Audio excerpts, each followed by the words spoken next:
Hello, this is Hapless Lady, and for today's liniment is efficacent oil, particularly their regular variant. Because they have irregular variant? What? No, this is the extra strength. This is the regular.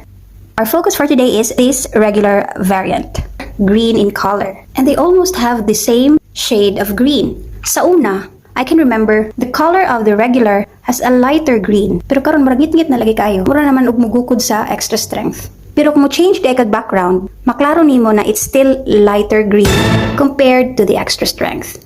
The extra strength has more yellowish tinge than the regular one. As see-through pa si regular. Extra strength, darker na gid kay siya. So it depends on the background. It's still the light green I expected. So I got a batch that was produced in 2024 and will expire in 2029 because efficacent oil has a 5-year shelf life. This is unopened, so let's open now. Kagumkum lang ito.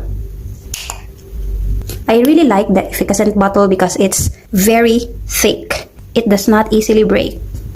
I can smell the tigulang na baho. You know, efficacent oil is known for its tigulang scent.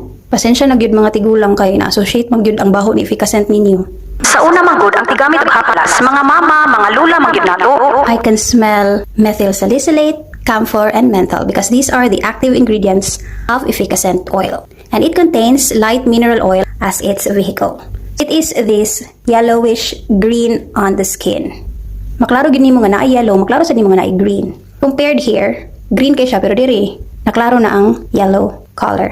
Ang problem ng gyud aning mga haplas nga naay colorants kay mo stain gyud siya sa sinina, mo stain man gani sa skin, see?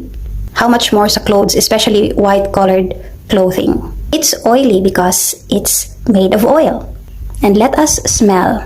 Humot kayo ang methyl salicylate. I don't really feel a very warm sensation nor a cold sensation because I applied it to an area of the skin which is not very sensitive to those kind of sensations. Here, this is sensitive but still, I haven't felt that very cold nor warm sensation. Ako gitugnaw, wapod ko giinitan. Kani man kung efficacent regular, if you are a first-time user of liniments and then you choose efficacent oil, entry-level na ni siya. This is an entry-level liniment because it is not stinging, it does not bite, it does not hurt you. Mao bitaw nang nipagawa sila og extra strength kay kani siya, as in it is not that hot. Dili siya kanang gitawag naghalang. Halang is diri man ta na sa sensation sa mouth. Gigamit na pud na siya para sa pag-describe sa haplas. Dili siya nga nakahalang. If you cannot tolerate too much cold or too much warmth on your skin, efficacent oil regular is good for you. And also it is